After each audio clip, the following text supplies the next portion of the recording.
if you gave me the chance to speak the first 30 seconds of my life again, I wouldn't talk about money. I wouldn't talk about honor. I wouldn't talk about success. I would talk about the greatest regret. Something I only had the courage to admit at 101. I trusted the wrong people. And because of that, I lost the people I loved most. I'm 101. At this age, waking up each morning really is a miracle. But it also feels like a sentence. Because you open your eyes, look around the room, and one truth becomes impossible to ignore. The most important people are no longer here. And not because they walked away, but because time carried them off. And you? You didn't hold on in time, didn't fix things in time, didn't say what needed to be said. At my age, you don't have much left to brag about. You only have the truth, and the truth is, when I was young, I chose the wrong friends. I thought they were good friends because they always smiled at me, always nodded, always said, "You did the right thing. You deserve it. Keep going." They never made me uncomfortable. They never forced me to examine myself. They never dared to point out that I was slowly, little by little, sliding into a worse version of who I was meant to be. Back then I thought I was lucky.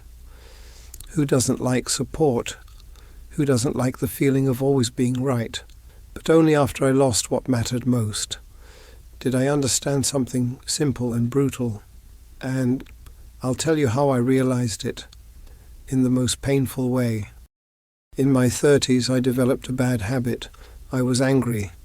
Not the kind of anger that screams in the street, a more dangerous kind. The kind that stabs with words. A sarcastic line, a look of contempt, a tone that makes the other person feel smaller. I was smart, quick-tongued, and I used it like a knife to win every argument. And what did my friends do? They laughed. They called it being straightforward. They said, "You're so right." They praised me for being strong. No one said, "You're hurting people." No one pulled me back. No one demanded I apologize. They stayed silent about my ugliness and called that silence respect. Then I met the woman who became my wife. She was gentle, patient, and she believed I would grow up. In the early years, she tried to correct me. She would say softly, "When you speak like that, people get hurt." But I answered with pride. I said, "You're too sensitive." I said, "I'm just telling the truth." And then I did what I had done my whole youth. I turned to my friends, the ones who always took my side, to get confirmation that I wasn't wrong. That is how you destroy your life without realizing it. You choose people who make you feel right, instead of people who make you better. No one, not a single person, told me this. A woman doesn't leave when she's at her most exhausted. She leaves when she has no hope left. I still remember one night I came home late. I walked in and saw her sitting at the kitchen table, yellow light overhead, a bowl of soup gone cold. She didn't complain. She only looked up at me, then looked back down. Then a sheet of paper was placed on the table, a signature, dry as dust. No screaming, no explosion, just one quiet sentence. "We should stop." And that was it. Divorce isn't a punch. It's a long, cold season, until two people stop calling each other home. And I lost someone else in an even crueler way. When I was 42, I lost my brother. Not because he died, at least not at first. I lost him because we cut each other off. We fought over money, something so small compared to what time later showed me. I was stubborn. I waited for him to back down. I told my friends, and they said, "You're right. He's wrong. Don't give in." They talked as if life were a competition, a contest of who wins. And I listened, because I loved the feeling of winning. 3 years later, my brother had an accident. I went to the hospital. He lay there, unable to speak. His eyes looked at me, not with blame, just tiredness.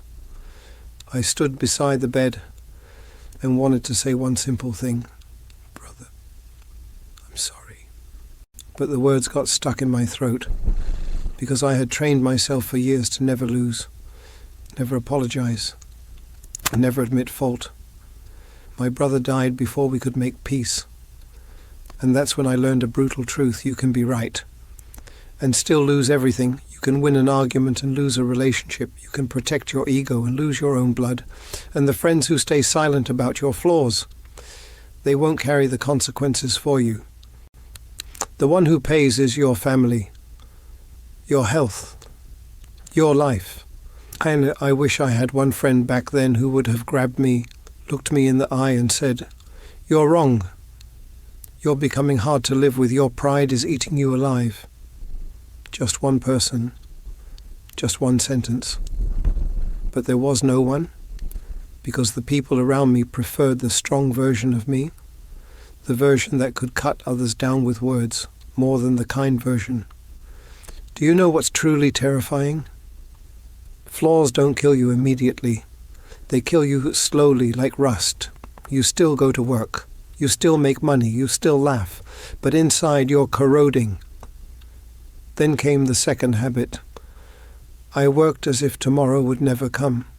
I was proud of 70-hour weeks, proud of skipping meals, skipping sleep, skipping days off. My friends praised me again. "You're hard-working, you'll be rich." No one said, "You're trading something away." No one said, "You're neglecting your wife and child." No one dared to tell me I was becoming a father who existed only through bills. And then one day my son said something I never forgot. "Dad, you're always busy." He said it calmly, without anger. That calmness hurt more because it meant he had no hope left. He had accepted that his father, me, would never truly be present. Did my friends say anything? No. They stayed silent. They still invited me out to drink, to celebrate deals. They still called me a successful man. They still let me slide deeper into busyness, because my busyness made them feel like they were living the right way too. In my 50s, I couldn't sleep. My heart felt strange. My chest carried a constant weight. The doctor told me to reduce stress. I laughed. I said, I'm fine. I went back to my friends and they said, "You're strong, you're fine." No one said, "You're lying to yourself." That is the price of people who only stay silent. They make you believe you don't need to change. And when you don't change, life will change you through loss. I'm not saying this so you distrust everyone. I'm saying it so you understand clearly. A friend who stays silent about your flaws isn't always a bad person. Some stay silent because they're afraid. Some don't know how to say it. Some stay silent because they share the same flaws and don't dare to speak. But the result is the same. You don't get warned, and in life, not being warned can be a sentence. I learned this too late, but you haven't. You still have time to choose the people around you again, and more importantly, you still have time to become the kind of person others can tell the truth to. Because the issue isn't only whether you have friends who will speak honestly. The issue is whether you can handle honesty. I couldn't. Whenever someone criticized me, I felt attacked. I reacted immediately. I explained immediately. I proved I was right immediately.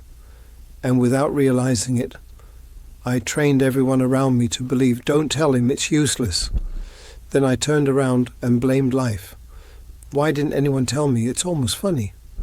I covered my own ears, then complained the world was too quiet.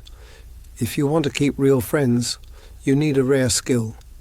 The ability to be uncomfortable, to hear a sentence that doesn't feel good, to stand in front of a mirror someone is holding up for you because there are blind spots you cannot see on your own. A real friend is not someone who stands beside you when you shine. A real friend is someone who walks into the dark room with you and says, "I think you're going the wrong way." I still remember the one man who did that for me. He wasn't my closest friend. He wasn't the funniest. He wasn't always around, but he was real. Once he said, "I care about you, but you're becoming the kind of person you wouldn't even like if you met him out in the world. I got angry. I avoided him for a while, but his words stayed, and years later I understood that was a gift, a costly gift, because it wasn't wrapped in pretty paper, it was wrapped in courage. So how do you recognize a trustworthy friend? I'll keep it simple, the way an old man who has lost too much would. First, they don't only praise you when you're right, they interrupt you when you're wrong. They don't let you slide because they don't want to upset you. Second, they correct you when there's no audience. Someone who wants you to improve won't humiliate you.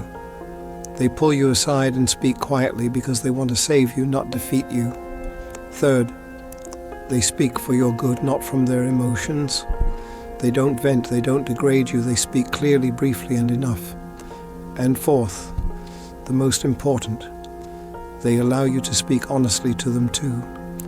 Real friendship goes both ways. If only one person is allowed to be corrected while the other is always right, that isn't friendship, that's an audience. And if you ask me, but what if telling the truth makes me lose a friend? I'll answer like this.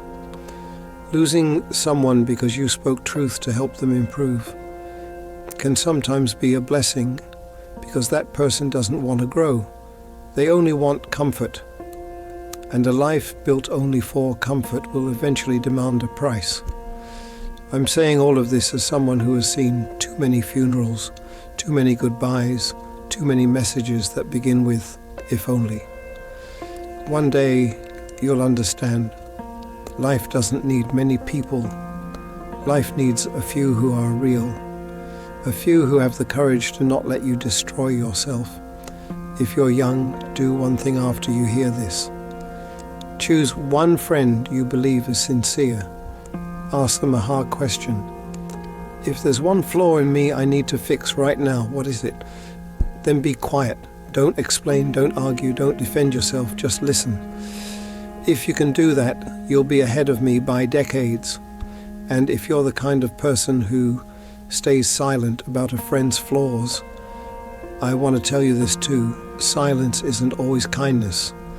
Real kindness is having the courage to save someone from themselves, carefully, privately, with respect. You don't have to be a judge. You only have to be a mirror. I'm 101, I don't have much time left, but I want you to have more than I did. Real time. Time not clouded by regret. Time not eaten alive by if only. And one of the fastest ways to reduce regret is this. Don't live surrounded by people who go silent when you're wrong, because you don't need a crowd that applauds. You need one person who can say, stop, when you're running toward the edge. You need a friend who doesn't only love you when you look good, but loves you enough to warn you when you don't. Believe me, at the end of life, you won't remember who praised you the most. You'll remember who saved you from the worst version of yourself. And if you're lucky, you'll get to thank them before it's too late.